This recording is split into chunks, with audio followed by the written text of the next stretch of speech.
बिहार आना भी नहीं चाहते थे, उनको जबरदस्ती यहां लाया गया है। लेकिन अब ये उल्टा आरजेडी को ही नुकसान पहुंचा रहे हैं। जहां भी इलेक्शन लड़ रहे हैं, ये वोट चोरी करके इलेक्शन जीत रहे हैं। चुनाव आयोग के सबसे ऊंचे अधिकारी जो इस देश के संविधान के साथ, इस देश के लोकतंत्र के साथ खिलवाड़ कर रहे हैं, याद कर लो इनके नाम।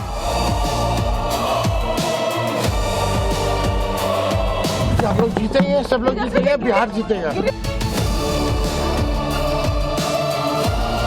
लालू और राहुल की पार्टी का सुपड़ा साफ होने वाला।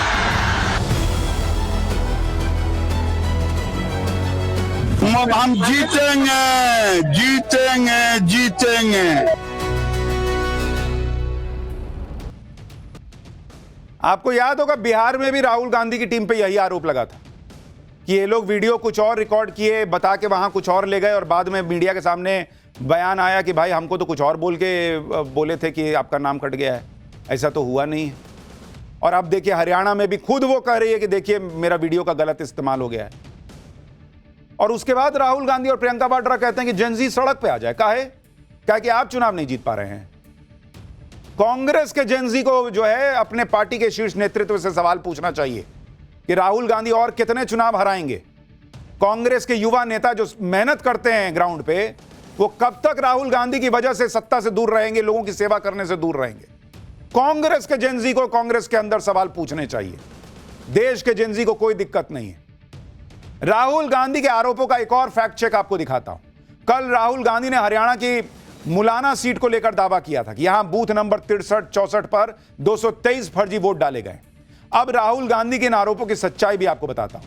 हरियाणा की जो मुलाना सीट है, अगर आप उसको देखेंगे, उसका अगर आप समीकरण देखेंगे, वो सीट है मुलाना। और यहां पर कांग्रेस उम्मीदवार को वोट मिला। कांग्रेस को कितना वोट मिला भाई? 79,089 वोट। यानी कि 2019 में जो वोट मिला था उससे ऑलमोस्ट 6% ज्यादा 2019 के मुकाबले। और जो बीजेपी का उम्मीदवार है उसको कितने वोट मिले?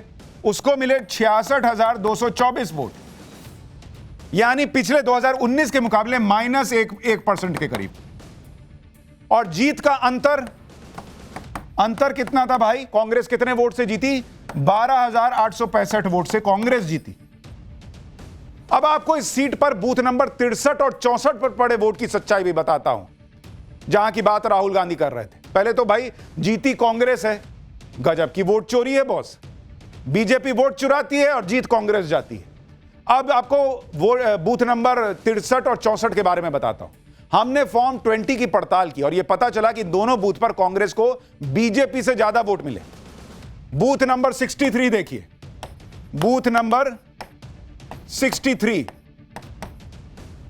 इसमें 63 और 63 प्लस 64 दोनों बूथ का अगर आप मिला लीजिए तो कांग्रेस को कितना वोट मिला? कांग्रेस को 602 वोट मिले इन दोनों को मिलाकर, और बीजेपी को मिला 275 वोट बॉस।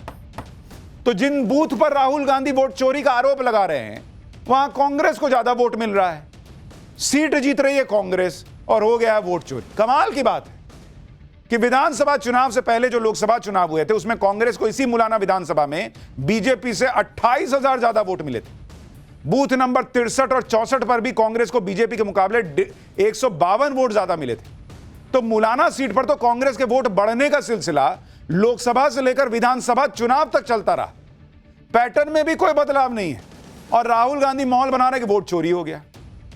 गजब, बीजेपी चुराती है बॉस, वोट चुराती है, कांग्रेस को जिता देती है। राहुल गांधी वोट चोरी के आरोप लगा रहे हैं, एसआईआर से वोट काटे जाने की बातें कर रहे हैं। लेकिन आज सबसे ज्यादा चर्चा इस बात की भी हो रही है कि बिहार में बम्पर वोटिंग हुई।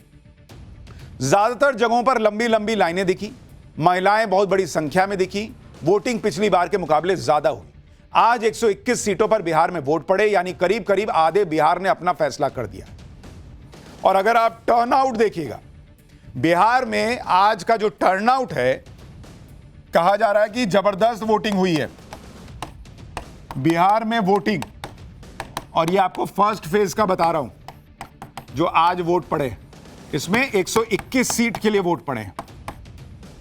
तो आज की वोटिंग जो है वो रही है करीब करीब 64.66%। और 2020 में कितना वोट पड़ा था? ऑलमोस्ट 57%, यानी लगभग 7% का जंप है पिछली बार के मुकाबले। और यह आंकड़ा भी बढ़ सकता है, क्योंकि आपको पता है कि चुनाव आयोग जब लास्ट पूरा, कई लोग लास्ट लाइन में लगे हैं और फिर वो जब पूरा वोट करके जाते हैं तब उसको फिर कैलकुलेट करता है, तो यह अभी और बढ़ सकता है। तो ऑलरेडी 7% का जंप दिख रहा है। इस बंपर वोटिंग के पीछे दो बड़े कारण हो सकते हैं कि पहला, एसआईआर से वोटर लिस्ट साफ सुथरी हुई है, डुप्लीकेट वोटर हटे हैं, फर्जी वोटर हटे हैं। दूसरा बड़ा कारण, महिलाओं ने बंपर वोटिंग की। अगर महिला फैक्टर काम कर गया तो इसका सीधा मतलब है कि इंडी गठबंधन के लिए पहले राउंड में ही अच्छी खबर नहीं आई, क्योंकि महिला वोटर मोदी नीतीश पर भरोसा करती रही हैं। और इस बार तो 10,000 रुपए सीधे खाते में डाले जाने का भी बड़ा असर बताया जा रहा है। आज वोटिंग वाले दिन पीएम मोदी भी बिहार में थे और उन्होंने भी महिला वोट को एनडीए की ताकत बताया। सुनिए पीएम मोदी ने महिला वोटर्स पर क्या कहा। बिहार की बेटियां जंगल राज से बिहार को दूर रखने के लिए आज दीवार बनकर के खड़ी है और मतदान मथक पर जैसे किले की तरह उन्होंने एक लाइन बना दी है, भारी मात्रा में मतदान कर रही है। अगर बिहार का सबसे भ्रष्ट परिवार और देश का सबसे भ्रष्ट परिवार जो जमानत पर बाहर है, ये दोनों अगर सत्ता में होते तो ये पैसे बहनों के खाते में नहीं, एक कांग्रेस आरजेडी के नेताओं की तिजोरी में पहुंच जाते। नरेंद्र मोदी कॉन्फिडेंट है। उन्होंने पहले चरण की वोटिंग के बाद कह भी दिया कि एनडीए की बड़ी लहर है बिहार में। उधर इंडी गठबंधन का हाल यह है कि वो इस उम्मीद पर है कि पब्लिक बदलाव करेगी। इंडी गठबंधन से लालू परिवार ने आज पटना में वोट डाला। लालू यादव, उनकी पत्नी राबड़ी देवी, तेजस्वी यादव समेत पूरे परिवार ने वोटिंग की। इस दौरान जब लालू यादव से सवाल किया गया तो उन्होंने कहा कि बदलाव तो होना चाहिए। वोटिंग के बाद लालू यादव ने सोशल मीडिया पोस्ट में कहा कि तवा से रोटी पलटती रहनी चाहिए, नहीं तो जल जाएगी। 20 साल बहुत हुआ। लेकिन लालू यादव पर आज पीएम मोदी ने यह कहकर तगड़ा हमला किया कि बिहार में आरजेडी की अलग पाठशाला चलती है। उस पाठशाला में अ से अपहरण और फ से फिरौती पढ़ाया जाता है। सुनिए पीएम मोदी को, फिर आपको दिखाएंगे चुनावी बवाल की वो तस्वीरें जिन्हें देखकर आप शॉक्ड रह जाएंगे। जंगल राज की जिस पाठमाला में, जंगल राज की जिस पाठशाला में ये आरजेडी वाले पढ़े हैं ना, वहां अ से अपहरण और अ से अत्याचार ही पढ़ाया जाता है। आरजेडी के लोगों को फ से फिरौती और र से रंगदारी ही समझ आता है। उनकी पाठशाला में प से परिवारवाद सिखाया जाता है, घ से घोटाले की सीख दी जाती है। अब जंगल राज की पाठशाला का तो पता नहीं, लेकिन आप न्यूज की पाठशाला देखते रहिए। यहां द से मतलब देश होता है और देश हित से ऊपर कुछ नहीं होता। तो ये पाठशाला बेस्ट है बॉस, यहीं टिके रहने का है। इधर जंगल राज पर पीएम मोदी ने आरजेडी की क्लास लगा दी। उधर वोटिंग के दौरान यह दिख भी गया जब आरजेडी पर आरोप लगे कि बिहार के डिप्टी सीएम और बीजेपी कैंडिडेट विजय सिन्हा के काफिले को घेर लिया गया। आरोप लगा कि बिहार के लखीसराय में डिप्टी सीएम विजय सिन्हा के काफिले पर गोबर फेंका गया, पथराव हुआ। विजय सिन्हा अपनी सीट पर वोटिंग का जायजा लेने निकले थे, तभी उनकी कार को कुछ लोगों ने घेर लिया और उन पर हमला कर दिया।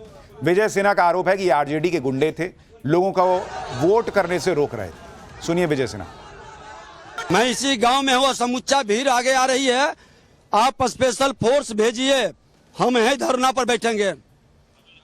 ये गुंडा राज को स्थापित प्रशासन, यहाँ का एसपी इतना कमजोर कायर है, आके बूथ पर कहता है कि शांतिपूर्ण, जब उम्मीदवार को उप मुख्यमंत्री को घुसने नहीं दे रहा है गांव में, सारा गाड़ी पर पत्थर और गोबर फेंका है। ये गुंडा राजद का गुंडा है और सत्ता में आए बिना इसके गुंडे देख लीजिए कि बिहार के उप मुख्यमंत्री को बाहर जाने के लिए किस तरह से विरोध प्रदर्शन कर रहा है। विजय सिन्हा के साथ ये बवाल यही नहीं थमा, उनके काफिले पर हमला हुआ, लेकिन वो अपने इलाके में डटे रहे। जब उन्हें यह जानकारी मिली कि आरजेडी के नेता बूथ कैप्चरिंग की कोशिश कर रहे हैं, स्थानीय प्रशासन को धमका रहे हैं, तो वो बूथ पर पहुंच गए। इस दौरान काफी खलबली मची रही। अब राहुल गांधी वोट चोरी के आरोप लगा रहे हैं, उधर उनके ही गठबंधन पर बूथ कैप्चरिंग जैसे गंभीर आरोप लग रहे हैं। इसके बाद बीच सड़क पर डिप्टी सीएम विजय सिन्हा और आरजेडी के एमएलसी अजय कुमार आपस में भिड़ गए। विजय सिन्हा ने आरजेडी एमएलसी की गाड़ी के आगे आकर उनकी गाड़ी रोक दी। उसके बाद दोनों नेताओं में ऐसी तू में हो गई कि हर कोई देखकर हैरान रह गया। देखिए वहां क्या हुआ है। हम ठीक कर देंगे, राजद के गाड़ी नहीं सकता, दारू पी के गुंडा कर रहे हो। ये दारू पिए हुए गुंडा कर रहा है, राजद का एमएलसी है, ये राजद का एमएलसी गुंडा कर रहा है। अरे कुछ नहीं, तुम जब हो गया, अरे राजद का हो गया, अरे छोड़ो, हार गए, बखलाहट है, चुनाव हार गए, चलिए बखलाहट है, इसीलिए दारू पी के बखलाहट है, बखलाहट, दारू पी के चुनाव हार गए, चुनाव हार गए, बखलाहट है। दारू पी के बूथ पर क्यों गए हंगामा करने? अरे तुम्हारा गुंडा कब्जा कर रहा था, जो लाखों रुपया पते सबसे बड़ा गुंडा तो तुम हो, जो गुंडे करते हो जाके दारू पी के। कब्जा करना चाह रहा था, नहीं होने दिए, कब्जा होने नहीं दिए। दारू पी कर बताइए क्या ही चल रहा है सड़क पे। डिप्टी सीएम और आरजेडी के नेता जो हैं वो आपस में भिड़े हुए हैं पब्लिक के बीच में। लेकिन जबरदस्त वोटिंग हुई है बिहार में। 25 साल के बाद 60% प्लस वोटिंग हुई है। तो क्या ये लहर है मोदी नीतीश के लिए, महिलाएं बड़ी संख्या में बाहर निकली हैं वोट देने के लिए, या फिर ये परिवर्तन की लहर है? बहुत जल्द पता चल जाएगा।